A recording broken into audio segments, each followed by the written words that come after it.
All right. All right, good. Good to have everybody online too. And Rich, I hope you can hear us. Uh, so who was the greatest? Anybody bother to read the Sabbath school lesson this week? Okay. Have you been thinking about who is the greatest? Good. That's what we're going to talk about. When I was a kid, a popular pen going around when I was in high school, it said this: I am the greatest. You are next.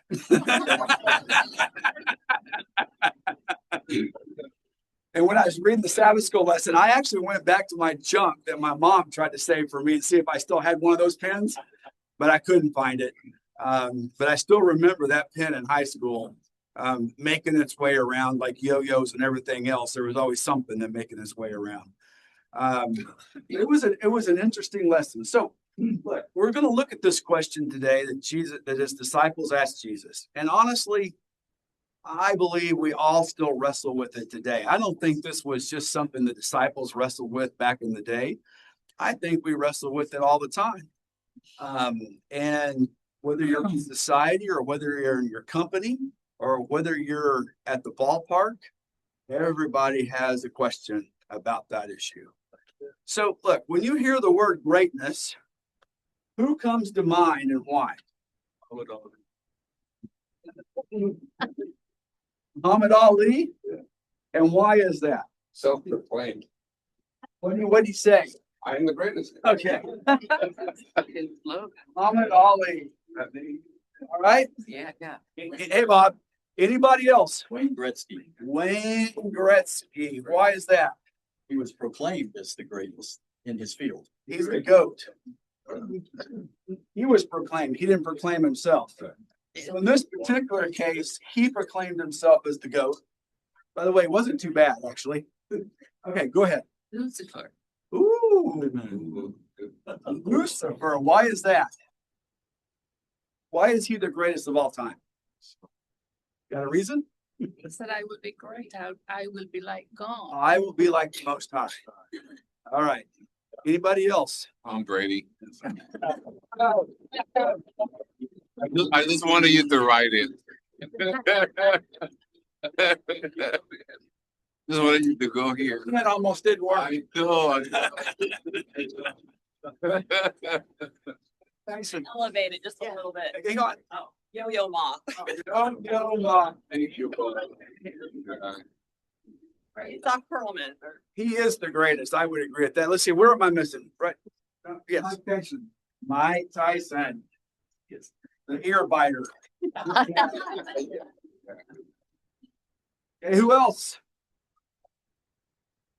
When I was a kid, the greatest of all time was Roger Staubach. Okay. No. Yeah. No. Yeah. No. And the person right next to him that was the greatest of all time, and I still think is the greatest of all time, is Tom Landry. Yeah. You can't find a classier person, Right. in my opinion, than Tom Landry. I look at football coaches today with hats on backwards, wearing a sloppy sweatshirt, and I go back and I think, well, Tom Landry always looked like $1 million. He would stand on the sidelines. He looked like a coach. Sorry, but now I'm off my soapbox. Yes. For me, the greatest is my mom. By far. Is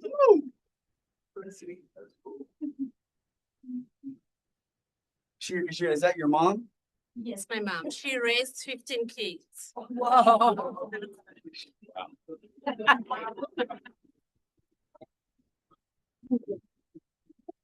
Okay, I gotta admit, that's mind bending, actually. Okay. I took away one of Which I know how this works. Took one of the 15. Okay, who else? Who else comes to mind? Did we go to business for crying out loud? Anybody? Missy. Thank you. Why Warren Buffett? Why? It's investor. And it was so simple.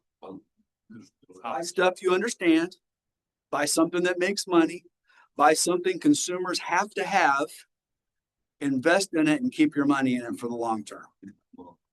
Most people cannot do the fourth thing. Keep your money in it for the long term. So true. Yes. Albert Einstein. Albert Einstein. Boy, that's a good one. One guy is Stephen Jobs. Okay. I think everything we do and use and like he invented it or had something to do with it. He had an amazing impact on American society with the technology that has come out of that company. Elon Musk. Elon Musk?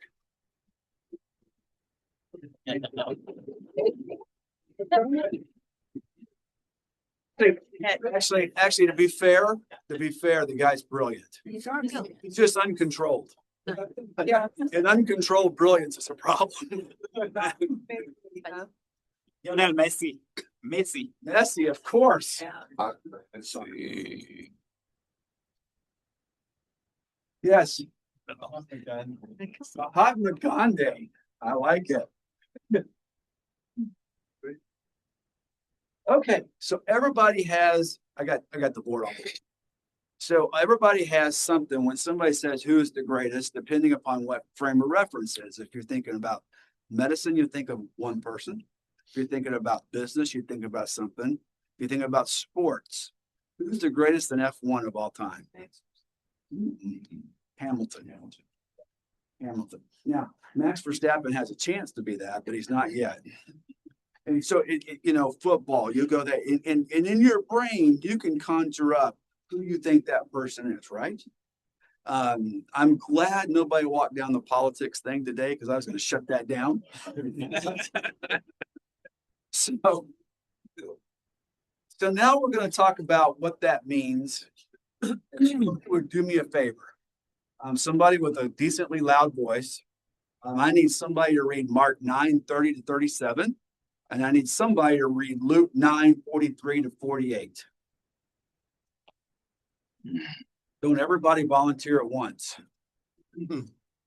Lauren's going to read one. Jen's going to read the other. She's bailing me out. I can tell by the way she pulled out her phone. She goes, I can help him. Luke. Okay, please go to Luke. Luke, go ahead and please read it and read it loud.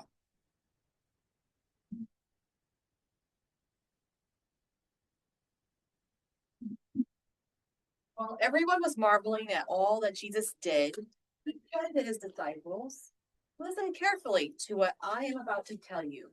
The Son of Man is going to be delivered into the hands of men." But they did not understand what this meant. It was hidden from them, so that they did not grasp it, and they were afraid to ask him about it. An argument started among the disciples as to which of them would be the greatest. Jesus, knowing their thoughts, took a little child and had him stand beside him. Then he said to them, "Whoever welcomes this little child in my name welcomes me.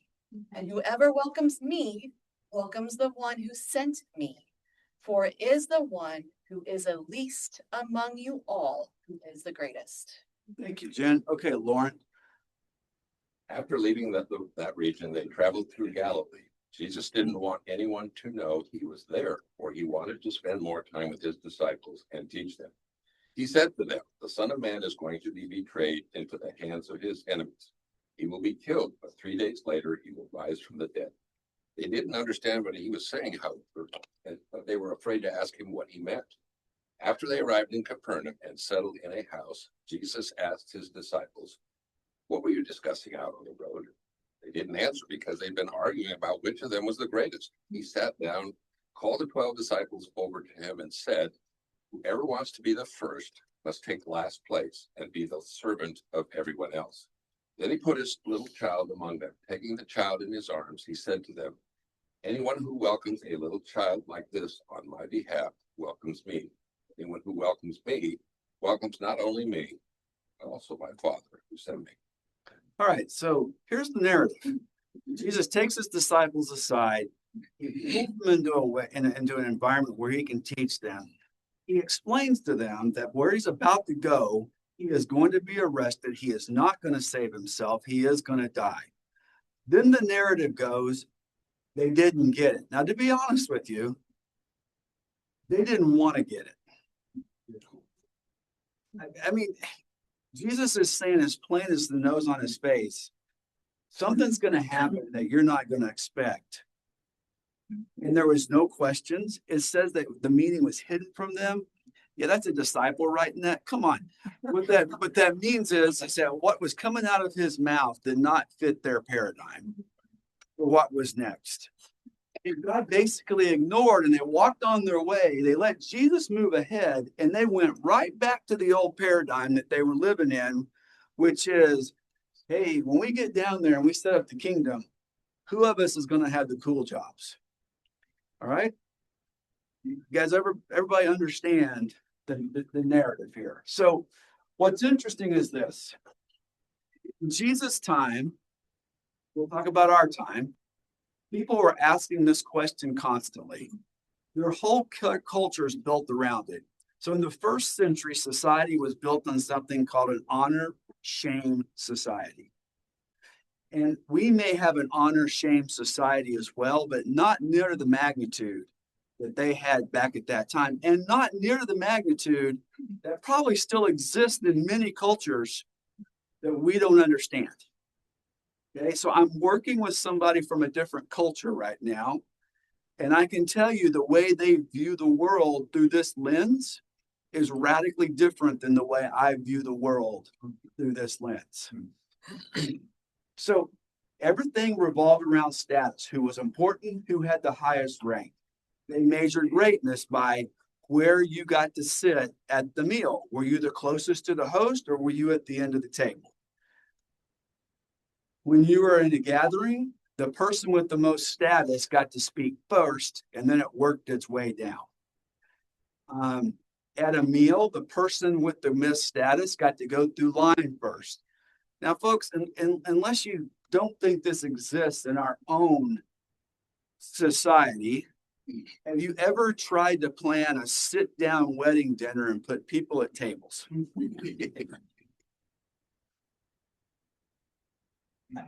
Have you never had to do that? Let me tell you something. You spend hours making for sure that the tables are as close to the bride and groom as they can possibly get so that nobody feels isolated. And then you spend hours figuring out who the cool people are going to get to sit by and who the cool people aren't sitting by. And then there's this one table, there always is at every wedding, with all the people you don't know what to do with. Okay, so if you're at a wedding and you don't get the table you're at that table. Yeah. And I could care less, actually, but people really do care when they show up. And think not that they don't. Because after the wedding, if they weren't sitting at the right table, some juncture, you're going to get to hear about it, especially if it's a family member. Okay? Yeah, and I'm about to get to do this one more time. So, what'd you say? Well, I'd like to hear it. There's a non-participation table on that one. Yeah. So is our culture any different? The answer is, I think our culture is only muted. I don't think it's that much different. All right. I think what's overt back then and is overt still in a lot of cultures still exists in our culture. It's just not as strong. Okay. So guys, what were the disciples really arguing about? Seriously. Think about it. You got Jesus walking in front of them. You've got Jesus just telling them that he's going to be sacrificed. What were they really arguing about? Status. Thank you. What else? Influence. Influence. What else? Recognition. Recognition. What else? Power.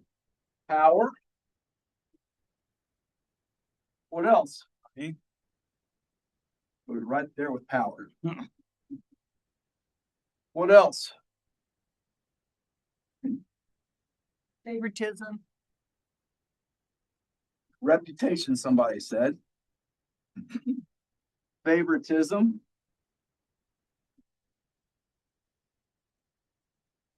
Who was the favorite? Anything else? Position? They already kind of knew who the treasurer was going to be, right? My guess is when they were arguing, they weren't arguing about that position. You already got the finance dude. Now, who's the prime minister? Who's the secretary of state? Who's the secretary of defense? Blah, blah, blah, blah, blah. I bet you they weren't asking themselves who was the chief cook and bottle washer. And three things. You've said it again. Rank, power, position. And folks, they weren't just curious. Among the 12, they were positioning themselves for status in what they thought would be the next political system to rule the world. This was a big deal to them. When you think about their frame of reference was, this was the next political system that was going to overthrow Rome.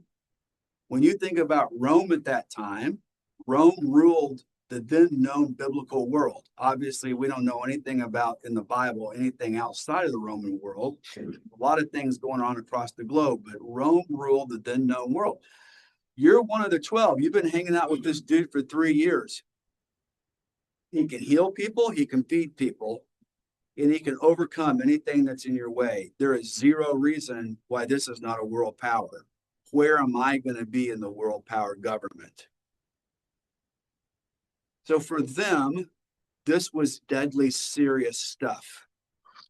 Their frame of reference would not allow them to even contemplate the fact that Jesus was going to be a sacrifice for all mankind in the manner that Jesus was trying to tell them. It did not fit their paradigm. So let's talk about their culture and our culture. In our culture, children are pretty special. In many cases, I think they're way too special, but that's my opinion. Okay. I mean, you know, we've gone from a society where kids rode bikes and sat and stood in the front seat next to their parents and the seat belt was this. To a world where they actually run in bubble wrap. Okay. Now, I'm not saying that's bad because I did the same thing. But if you ever try to take a kid any place when they're between 2 and 4, it's almost impossible. It takes you 30 minutes to get all the junk to the trunk. And then you get everybody shaking their head. Some of your grandparents, you get it. Okay. So in that culture, children had zero status. So when Jesus uses a child, he's not pointing to innocence. He's pointing to insignificance. Understand the difference? Yeah.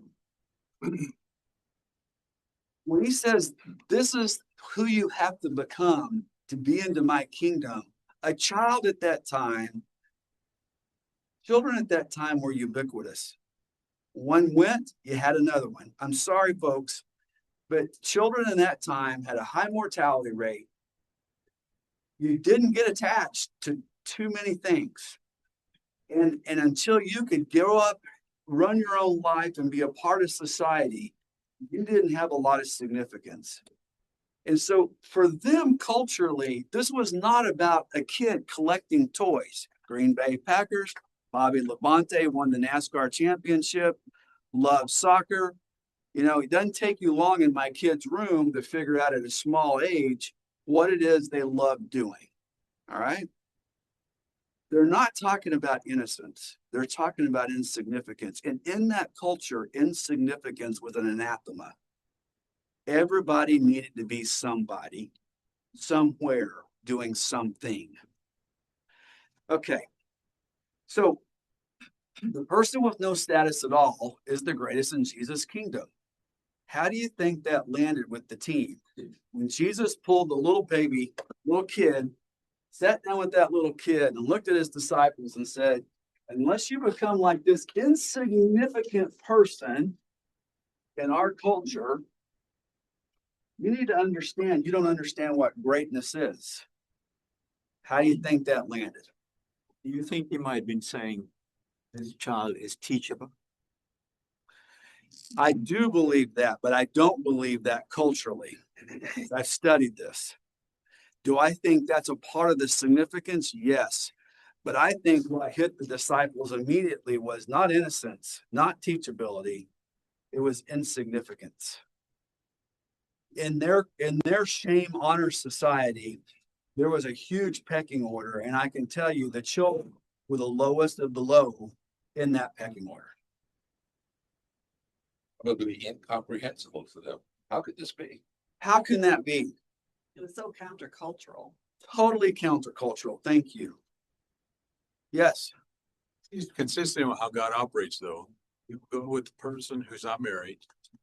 They'll go be born in a manger. And that seems to be how God operates.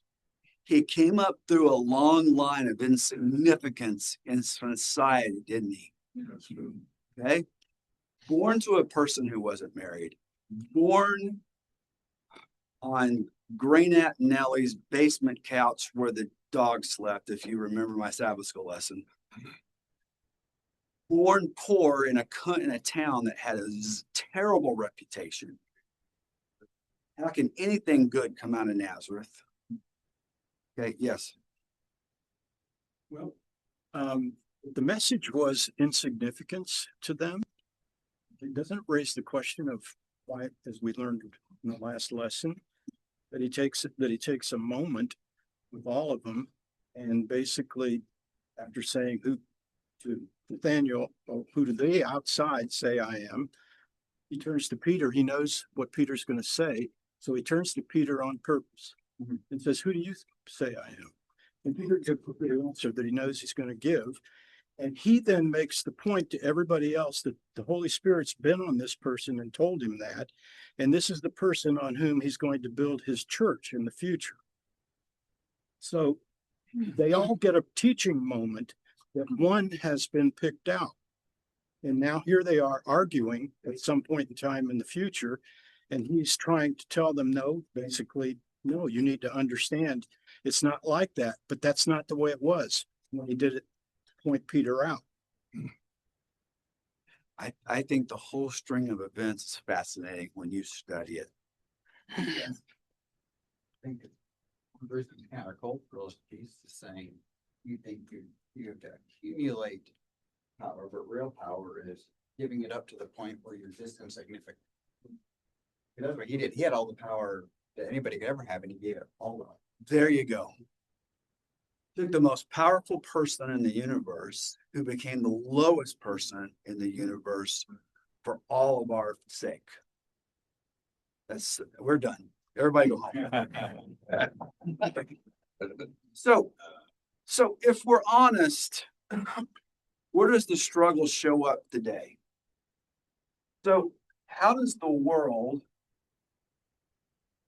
value, and is there another marker? Maybe There's a whole how about right here? Another one.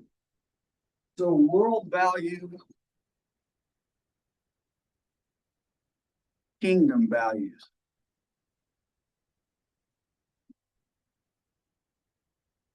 All right, anybody, either side. Yes, go ahead in the back. Terry, I was just thinking of a verse, and it's not as specific to your two columns there, but he who seeks life will lose it, and he who loses his life for my sake will gain it. It's great. That's a hard verse, but it's very apropos. Okay, yes, over here. I forgot what I was gonna say. This is not complicated. This is not complicated. What does the world value? Right, hang on a second.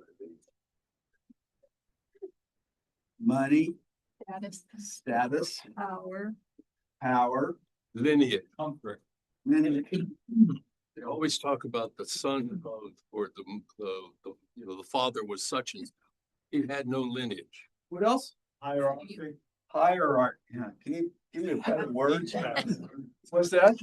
Can somebody spell that for me? You got it. Rank. Rank. Look, if it's 4 or 5 letters, I got it. Fame. What else? books. Ooh, The three questions that I always ask in the pecking order is, where do you live? Where does your son go to school? And what boards do you belong? Those are the three. what do you belong to? What boards of directors? Live, school, the child. It's almost like a repetition every time you meet somebody in that order. Reputation. Reputation. Hang on, Paula. Hope you're gonna be nice here. Okay, Well, in reference to what John said about where you live. You and I have been in multiple social settings, oh, it's true. business wise, and the first question people ask, where you live? And when I say Apopka, the look, I mean, it's like they don't know what to say. They don't know how to answer that. Truth. I was playing golf this week. With somebody I didn't know. We were talking. They lived in Winter Park, and where do you live? And I knew he expected me to say Winter Park. I'm like, yeah, I live in Apopka. And the look on his face was just like, you've got to be kidding me. I'm like, no, I live about 20 minutes from here, and I live on a lake, and I love it. You mean you have a well? I'm like,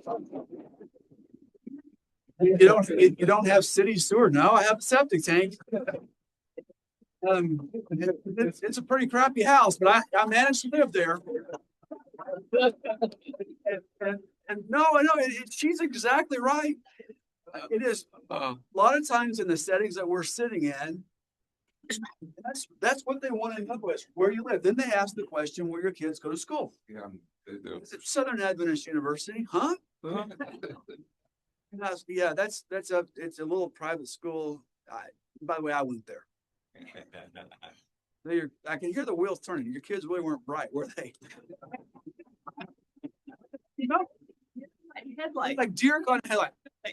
And then they say, well, where's your son today? I said, well, he's at the Cleveland Clinic at residency. Well, I missed something in that transaction. How the heck did he get there? I said, his mother's smart. But it is so true. Yeah. Southern Missionary College. SMC, baby. Value height. Height. Depth of voice. There you go. Height. And hair. Right. Here. And hair.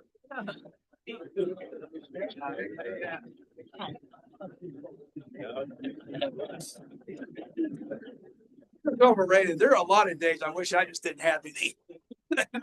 Great. I was gonna say, on the golf course, when you get assigned two guys, one of the first questions comes up, so what do you do? Yeah. What's your career? Idle. Title, career, what do you do? Here. Then they see you again. Yeah. What do you do? What somebody else says something else? Title? Okay, go ahead. It's an odd association, but since you're talking about golf, I read an article this last week that was just highlighting the fact that at the Masters Golf Tournament in Augusta is one of the only, if not the only sporting venue where there's no VIP seating. Correct. There are no cell phones It's correct too. allowed. And when you go, they were just saying, when you go there, everything is equalized. There's no, you can't like have, oh, that's my seat, or this is my section. Either you show up and get your seat or you don't get it. Right. And pimento cheese sandwiches and Hicks sandwiches are $2. Wrapped in green wrappers. That way, if you don't quite get to the trash can, the TV camera won't pick up a wrapper. You can't bring in your own food or drink.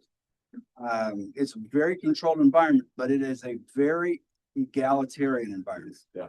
And Once you pay to get in, it doesn't matter what walk of life you're from. Yeah. It's the same for everybody. And ironically, some of the quote star individuals that they were interviewing as part of that said it was rather refreshing to go into that kind of a thing. You disappear into the crowd. Exactly. Yes, Beauty, seems like beauty is a big thing. sure it is. in this world. On the golf course, what is your handicap? Oh. Missed my game. So hold on. Yes. How many followers on social media? Good. Good. I mean, nowadays is political parties. Are you a Democrat or a Republican? That seems to be a big one.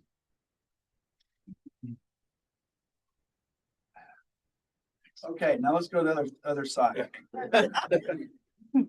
I think we got our world kind of summed up. Now, what is the kingdom value? Service. Humility. Gentleness. Service, love, humility, People. people, Gentleness. gentleness, What's on the left? meekness. What else? Broken heart. Broken hearts, Empathy. empathy. People no status. I'm sorry, People no status. help me. People no status like kid. Oh, no status? Stewardship. Relationship. Loneliness? Loneliness? Kindness. Kindness. Self-control. Salvation. Submission. Self-control, salvation, and what else? What I miss? What did I miss? Relationship. Relationship. Freedom. Spiritual. His word. Faith.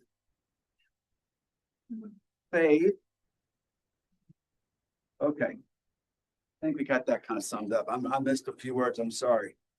But, all right, take a good look at the two lists. Do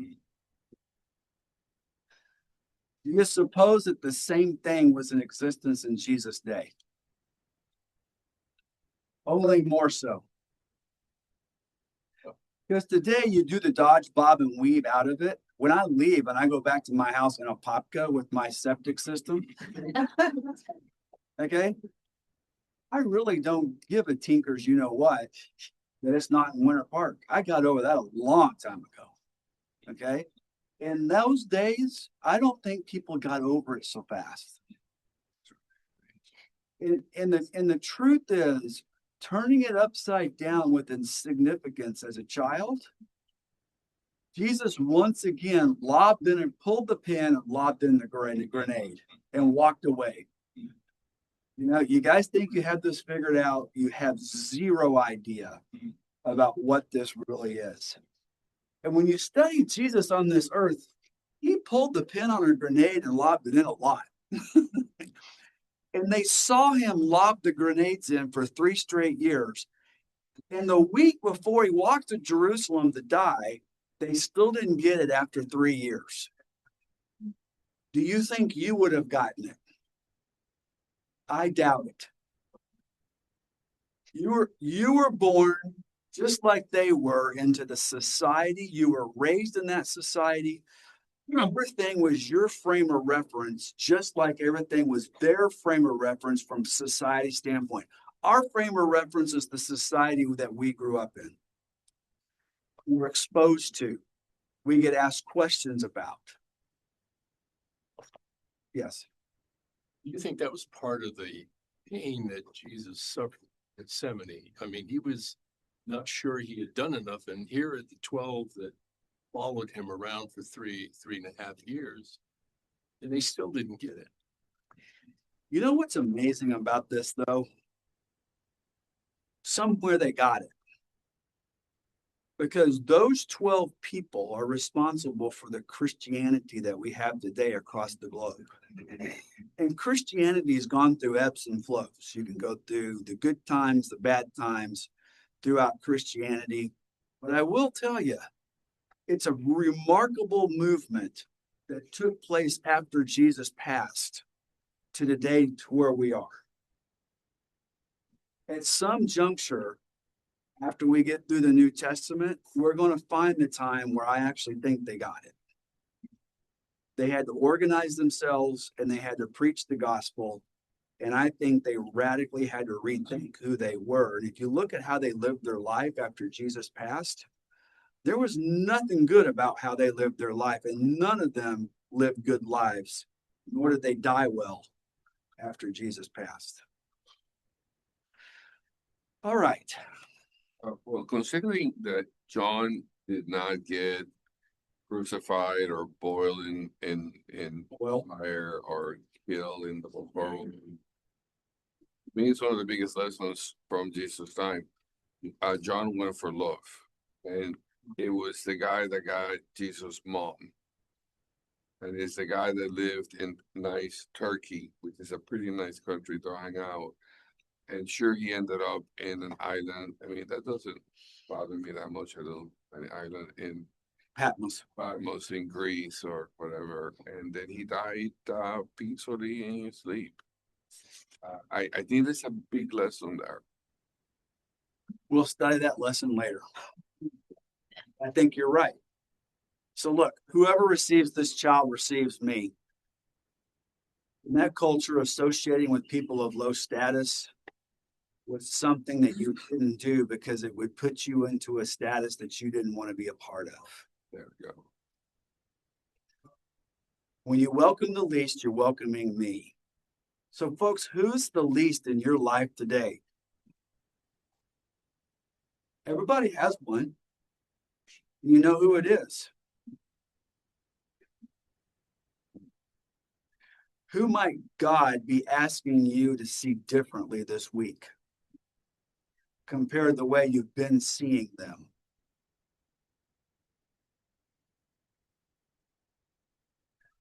So, a closing thought. In a world built on climbing higher, Jesus calls all of us to go lower. And it's not because we're less valuable, because that's where you're going to find him.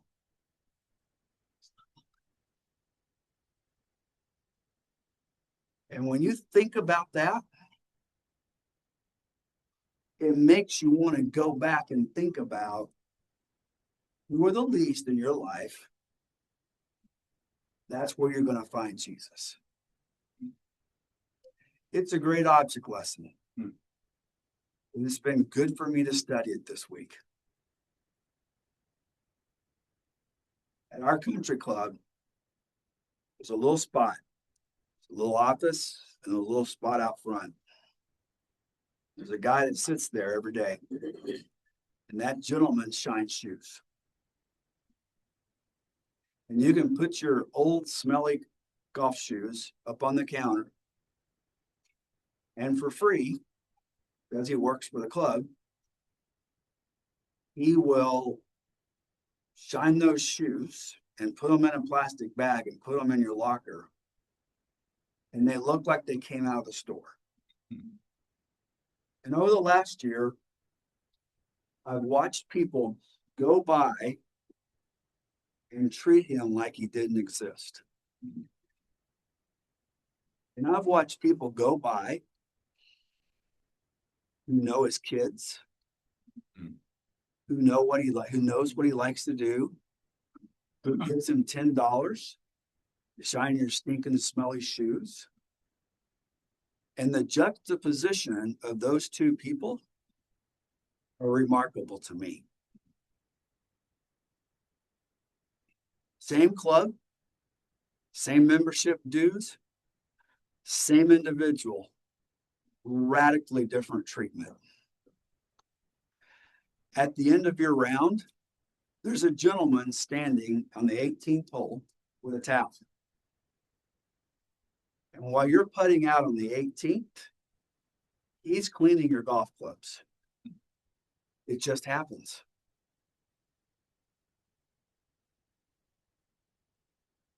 I've golfed with people who don't know that individual, don't know his name, and he's there every day, don't know how long he's worked at the club, never acknowledged the job that he did, and never pull $5 out of their pocket to say thank you for cleaning up my clubs. And I've seen people that when they walk off the course, walk right over and say, this is not his name. Hi, Frank. How are you doing? Good to see you today. How's Molly? I hope you're feeling better. I know your wife was sick. I mean, you understand the difference? We have a choice as human beings. You don't have to have the least of these. All you have to be is a human being. When Jesus walked the face of this earth, he was a human being to every person who walked the planet, even though his disciples didn't like it. A lot of times when you see his disciples nudging him to go here, nudging him to go there, or to do this, to ignore that, it's so that they can move the status and move away from non-status. And if you put that frame on Jesus' movements and their behavior, it's amazing what comes to light when you read the narrative. So this week, who's the least in your life? Who are you going to think about differently? And what are you going to do about it? Let's pray. Dear Heavenly Father, thank you for your love. Thank you for an opportunity to have a great Sabbath school class. Thank you for an opportunity to come aside and worship what you have for us. Lord, the things that we studied today are easy to talk about. If they were easy to do, we wouldn't have to talk about it. And I pray, Lord, that you help us all to think about your kingdom principles as we live our life. We pray this in your name. Amen. Have a great week.